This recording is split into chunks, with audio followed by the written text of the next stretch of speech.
Previous year question paper की discussion series में हमने 2024 का जो प्रीलिम्स का पेपर है उसको हमने 87 क्वेश्चन तक डिस्कस कर लिया था। उसके बाद मैं थोड़ा बिजी हो गया था तो बीच में वो बंद कर दिया था जो सीरीज चला रहे थे हम। अभी 88th क्वेश्चन है। इसको हम देखते हैं कैसे हम जो भी लिमिटेड नॉलेज है उसको यूज़ करके सॉल्व करेंगे। तो ये जैसे सुमेध पाइपलाइन है जो ये बता रहा है स्ट्रेटजिक रूट है पर्शियन गल्फ से नेचुरल गैस ऑयल वगैरह यूरोप में ट्रांसफ़र करता है। मिडिल ईस्ट में हमें पता है कि ऑयल मिलता है, पर्शियन गल्फ में मिलता है। तो ऑयल पाइपलाइन एक ज़रिया है ट्रांसपोर्टेशन करने का यहाँ से यूरोप में जो गैस जाती है, ऑयल जाता है। तो अब हमें ये नहीं पता कि सुमेध पाइपलाइन ही उसका नाम है, बहुत सारी पाइपलाइन होती हैं, क्या नाम है।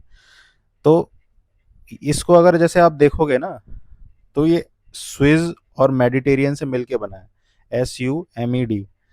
सू फॉर स्विस कनाल से गुजरती हुई जाती है और मेडिटेरियन को में जाके कनेक्ट होती है। तो वहाँ से ये नाम आया है सुमेध। अब इसके लिए बहुत ही ज़्यादा प्रैक्टिस और थोड़ा माइंडसेट पकड़ने की ज़रूरत है, तो तब आ पाती है ये चीज़। हालांकि करंट में भी चलती रहती है वहाँ की, क्योंकि हाउदी रिबेल ने वहाँ पे अटैक किया था, वो ड्रोन अटैक करते रहते हैं तो न्यूज़ में रहती है। बट फिर भी लॉजिक अगर देखेंगे तो सुमेध कहाँ से आया है, तो नाम से ही पता चल रहा है कि भाई यहाँ से ट्रांसफ़र कर रहा है। कहाँ से ट्रांसफ़र कर रहा है? मेडिटेरियन को ट्रांसफ़र कर रहा है, मिडिल ईस्ट से। तो उससे ऑप्शन आपका आराम से आ जाएगा, सुमेध पाइपलाइन। ठीक है। दूसरा क्वेश्चन क्या है कि रेड सी रिसीव करती है बहुत ही लिटिल प्रेसिपिटेशन। जनरल सी स्टेटमेंट है, इसमें कुछ भी ऐसा लग नहीं रहा आपको कुछ भी एक्सट्रीम है क्या है। सिंपल ऑप्शन आ जाएगा कि भाई पहला वाला सही है। दूसरा वाला क्या है? एक्सट्रीम स्टेटमेंट है। एक्सट्रीम स्टेटमेंट्स में आप देखोगे कि नो वाटर, वाटर आता ही नहीं रिवर से। तो छोटी मोटी कोई भी ट्रिब्यूटरी, रेवलेट्स कुछ तो होगा, होगा ना, जब सी बनी है वहाँ पे जाता होगा पानी, तो वहां से टू हटाएंगे। अब ऐसे क्वेश्चंस में जनरली क्या होता है ना कि एक ऑप्शन आपने हटा दिया तो आप के दो ऑप्शन तो अपने आप हट जाएंगे, बोथ वाला और वो सेम ऑप्शन। अब आपके पास दो बचते हैं, नीदर वाला और जो दूसरा ऑप्शन बचा हुआ है।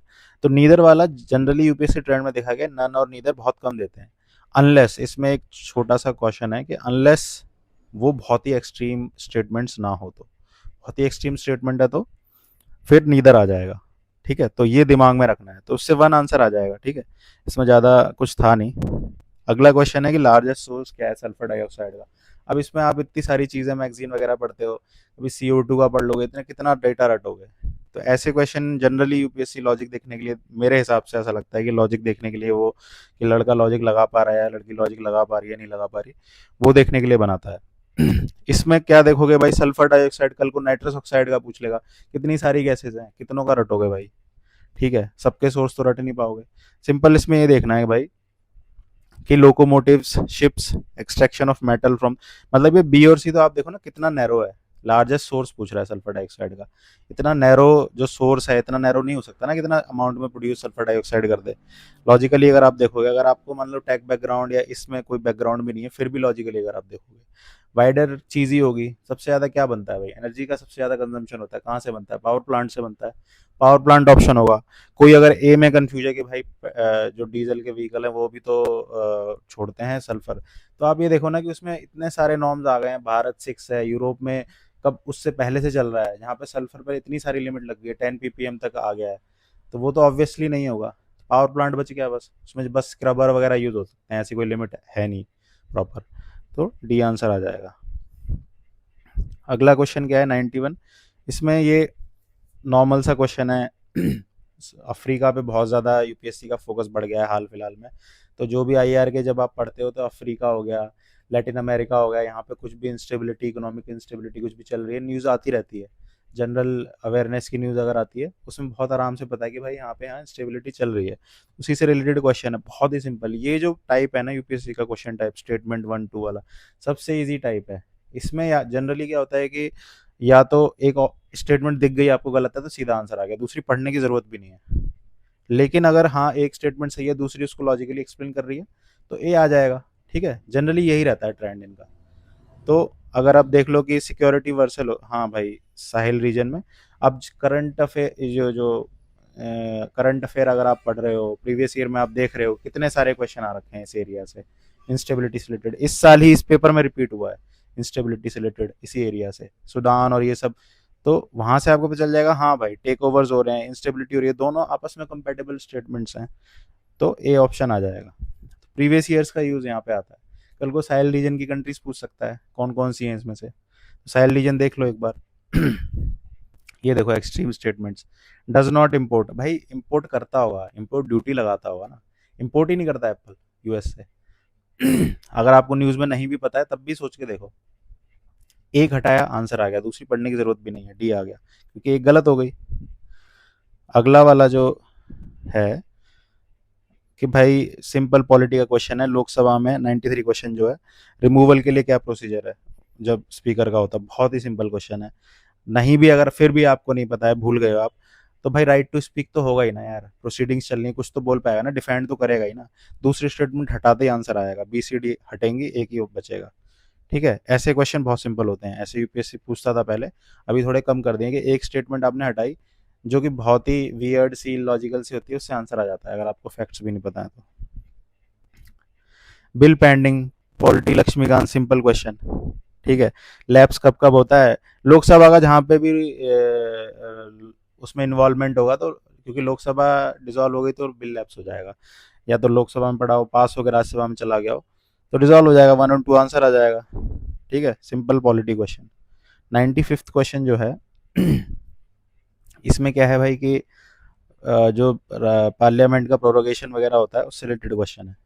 अब इसमें क्या होगा कि prorogation by advice of council of minister, council of minister की तो एडवाइस चलेगी ना भाई, पार्लियामेंट्री सिस्टम है, डज नॉट रिक्वायर कैसे हो जाएगा, हर चीज़ उससे होती है, काउंसिल ऑफ मिनिस्टर से, पार्लियामेंट्री सिस्टम में प्रेसिडेंट तो एक बस जो वो बोलते हैं उनकी एडवाइस पे काम करता है, सिंपल सी बात है। पहली स्टेटमेंट गई, पहली गई।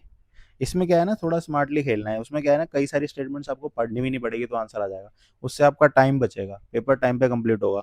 आप फिर भी डबल चेक करने के लिए पढ़ते जा रहे हो, टाइम वेस्ट कर रहे हो। स्मार्ट वर्क से जो होगा, पहली स्टेटमेंट से 2 ऑप्शन चलेगा आपके। ठीक है, अब किस पे आना है आपको, सी और डी पे आना है, तीसरा दोनों में, तीसरा पढ़ना ही नहीं है, दूसरा पढ़ो बस। Prorogation of a house is generally done after the house is adjourned sine die but there is no part to the president which is in session. हाँ, सिंपल सी बात है भाई, अगर साइना डाई के बाद अपने आप प्रोरोगेशन का वो प्रोक्लेमेशन साइन करता है, उसके बिना भी कर सकता है। ठीक है, तो दूसरी स्टेटमेंट इंक्लूड होगी, तीसरी पढ़नी नहीं है, सी आंसर आ जाएगा।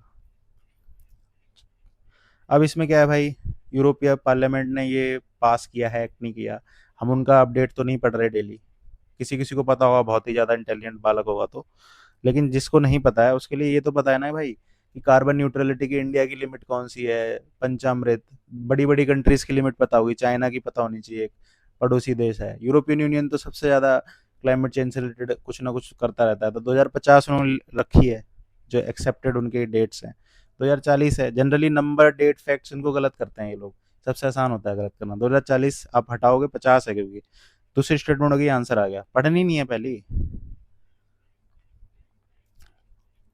97th क्वेश्चन में क्या है भाई, वेनेजुएला ने रैपिड रिकवरी अचीव कर ली है क्राइसिस के बाद, और लोगों को प्रिवेंट कर लिया है, सक्सीड हो गया है माइग्रेशन दूसरे कंट्री में, मतलब कितनी वियर्ड स्टेटमेंट है आप सोचो, मतलब इकोनॉमिक रिकवरी होने में टाइम लगता है, ऐसा नहीं होता कि एकदम रिकवरी हो गई, लोगों को रोक लिया माइग्रेट करने से। और अगर ये भी नहीं है तो वेनेजुएला का कितना चल रहा है भाई, लोगों ट्रक भर, हाइपर इन्फ्लेशन इतना ज़्यादा है वहाँ पर, तो कहाँ से अभी से रिकवरी हो गई। अगर आपको न्यूज़ भी नहीं पता है तो आपको ये तो पता है ना कि भाई एक रिकवरी होने में टाइम लगता है इकोनॉमिक क्राइसिस की। और देखो कैसे जानबूझ के एग्जामिनर दिखा रहा है कि अगर फिर भी आप यहाँ से नहीं पता पाए, एंड करके उसने और जोड़ दिया कि लो श्योर करने के लिए, and succeeded in preventing its people from fleeing to countries, immigrate करने से कोई रोक लेगा क्या पूरा तरीके से। पहली स्टेटमेंट का ये आंसर आ गया, दूसरी पढ़नी नहीं है। डिजिटल इंडिया लैंड रिकॉर्ड, भाई गवर्नमेंट ऑफ इंडिया के जो बहुत इंपॉर्टेंट प्रोग्राम्स हैं 8-10 साल से जो चल रहे हैं, उनमें सबसे इंपॉर्टेंट ट्रिक ये है कि उनके बारे में थोड़ा डिटेल में पढ़ना चाहिए, कोई नई स्कीम्स आई हैं पिछले साल आई हैं, उनके बारे में ऊपर ऊपर से पता होना चाहिए, ये यूपीएससी की ट्रिक है कि भाई बड़ी स्कीम्स हैं 10 साल 12 साल मनरेगा टाइप स्कीम है जो बड़ी बड़ी, उनको पढ़ने के लिए digital India land record modernisation programme जैसे थोड़ा डिटेल में पढ़ना चाहिए, डिटेल में पूछते हैं ये लोग। अब पूछ लिया भैया इसमें क्या है कि 100% फंडिंग प्रोवाइड कर रहा है भाई, सारे स्टेट्स को इन्वॉल्व करने के लिए एक इंसेंटिव के रूप में फंडिंग दे रहा है, इतना कोई वो इसमें वो नहीं है कि आपको पॉलिसी मेकिंग का तरीका पता है कि इंसेंटिवाइज करने के लिए ताकि सारे सारे स्टेट्स में हो जाए, तो फंडिंग प्रोवाइड कर रहा है। कई स्टेट्स ऐसे होंगे कह देंगे भाई हमारे पास फंड नहीं है, लैंड स्टेट सब्जेक्ट है तो हम नहीं करेंगे। तो उसके लिए ताकि सभी करें कि फंडिंग चलो सेंट्रल गवर्नमेंट देगा, तो उससे आ जाएगा। ये मैप्स बनाए जाएंगे, सारे जो रिकॉर्ड्स हैं दूसरी लैंग्वेज में ट्रांसलेट किए जाएंगे ताकि सबको समझ में आ जाए। तो 1 2 3 आंसर है। इसमें कुछ वियर्ड सा अलग से नहीं दिखेगा आपको, लॉजिकल या एक्सट्रीम स्टेटमेंट नहीं दिखेगी। तो जहाँ पे इनोसेंट स्टेटमेंट्स हैं वहाँ पे आपको ज़्यादा घबराने की ज़रूरत नहीं है कि भाई सबसे बड़ा फियर है इस एग्जाम में। जितना ज़्यादा फियर रहेगा कॉन्फिडेंस कम रहेगा, गलत ऑप्शन मार दोगे डेस्परेशन में। ठीक है। अब 99th है। जैसे मैंने बोला ना, स्कीम है, इसमें देखो 2 स्टेटमेंट 3 स्टेटमेंट करके पूछेगा क्योंकि पुरानी स्कीम है। सुरक्षित मातृत्व तो थर्ड और सेकंड ट्राइमेस्टर में वो देते थे उनको, एंटीनेटल केयर वगैरह। अब देखो यहाँ तक तो सही था। अब उसने गलत, आप ये सोच के देखो ना कि गवर्नमेंट ऑफ इंडिया की जितने भी स्कीम्स पढ़ोगे आप, एक लाइन में खत्म होती है, एक पॉइंट, एंड करके कुछ नहीं जोड़ते। ज़्यादातर देखा होगा आपने, ये एंड करके गलत लगाने के लिए जोड़ा हुआ है इसने। एंड 6 मंथ पोस्ट डिलीवरी, ताकि ये स्टेटमेंट इसको गलत करनी थी, तो एंड करके जोड़ा। जबरदस्ती जोड़ी हुई स्टेटमेंट लग रही है, 2 स्टेटमेंट को पकड़ा जबरदस्ती जोड़ रहा है। ये गलत हुई, नन नीदर हो नहीं सकती, दूसरी पढ़नी ही नहीं है, सेकंड आंसर आ जाएगा।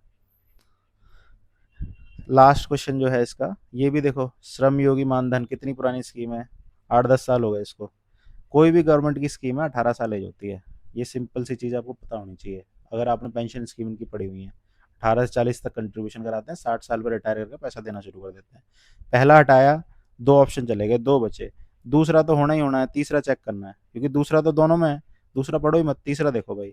3,000 दे रहे हैं 60 के बाद, जो मैंने बात बोली कि 60 के बाद देते हैं, पता है बी आंसर। ठीक है, यहाँ पे ये कंक्लूड होता है पेपर। इसके बाद 2023 का प्रीलिम्स का भी हम ऐसे ही सॉल्व करेंगे। क्वेश्चन पेपर देखो, सॉल्व करो, साइकोलॉजी पकड़ो एग्जामिनर की, जो भी ट्रिक्स लग रही हैं उसको यूज़ करो। इस टाइम पे रिवाइज करो, पेपर उठाओ, यूज़ करो ट्रिक्स को, अपने नॉलेज को यूज़ करो, एग्जिस्टिंग नॉलेज को यूज़ करो, कॉन्फिडेंट रहो, मतलब प्रीलिम्स निकल जाएगा, ये गारंटी है। Thank you very much.